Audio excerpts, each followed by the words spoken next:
پہلی بات یہ ہے کہ زہر پینا حرام ہے کیونکہ زہر جان لیوا ہوتا ہے، تو یہ خودکشی کے مترادف ہے. دوسرے یہ ہے کہ حرام سے علاج منع ہے.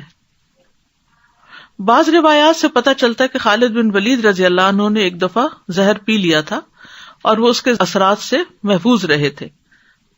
تو امام بخاری کا اشارہ یہ ہے کہ خالد بن ولید کا اس سے محفوظ رہنا ان کی کرامت تھی، اس لیے اس واقعے کو زہر پینے کے لیے بطور دلیل استعمال نہیں کیا جا سکتا.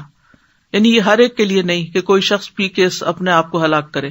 ابو ہریرہ نبی صلی اللہ علیہ وسلم سے روایت کرتے ہیں، آپ نے فرمایا من تردى من جبل، جو پہاڑ سے گرے، فقتل نفسہ، یعنی جو پہاڑ سے گرے، فقتل نفسہ، تو اس نے اپنے آپ کو قتل کر دیا، یعنی جو جان بوجھ کے گرے پہاڑ سے اور پھر مر جائے تو اس نے خودکشی کی.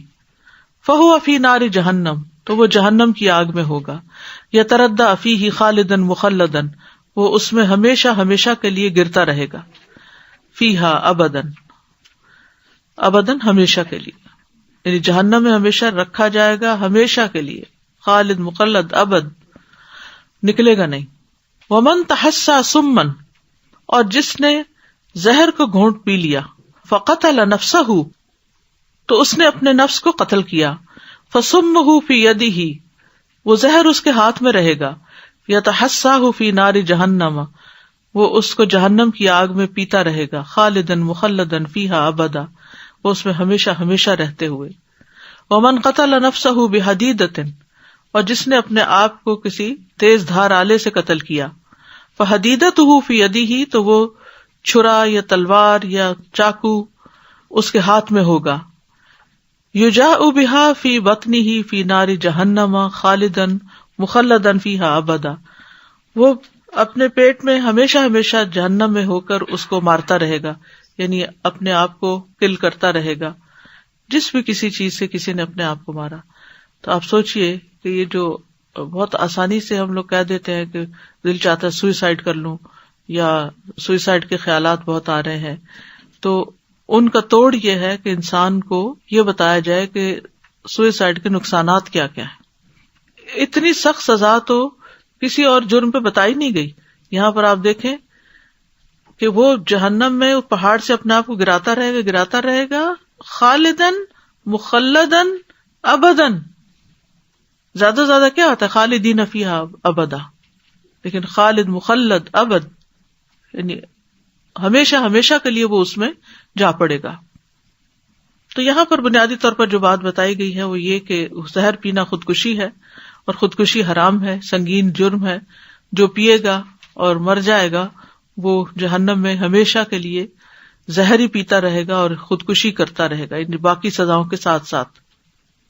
اور چونکہ اس کا پینا حرام ہے تو اس لیے زہر کو پھر بطور دوا بھی استعمال نہیں کیا جا سکتا.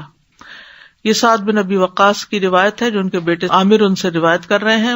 عامر کہتے ہیں کہ میں نے اپنے والد سعد سے سنا، یقول، آپ کہہ رہے تھے کہ میں نے رسول اللہ صلی اللہ علیہ وسلم کو فرماتے ہوئے سنا، من استبح بسبع تمرات عجوۃ، جس نے صبح کی 7 عجوہ کھجوروں کے ساتھ، لم یضرہ ذلک الیوم سم ولا سحر، اس دن اس کو کسی قسم کا کوئی زہر یا کوئی جادو اثر نہیں کرے گا، نقصان نہیں دے گا. یہاں جادو اور زہر کو اکٹھا بیان کیا گیا ہے.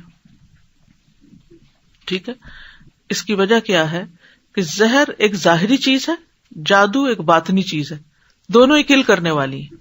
جادو سے بھی لوگ مر جاتے ہیں اور زہر سے بھی مر جاتے ہیں. تو 2 کلرز کا علاج ہے عجوہ کھجور میں. تو زہر سے انسان کا جسم متاثر ہوتا ہے، جادو سے انسان کی سوچ متاثر ہوتی ہے. تو اس لیے دونوں کو ایک ہی کھانے میں ڈالا گیا ہے. تو جادو حرام ہے، زہر بھی حرام ہے، بطور علاج بھی درست نہیں، اور حرام چیزوں میں شفا نہیں.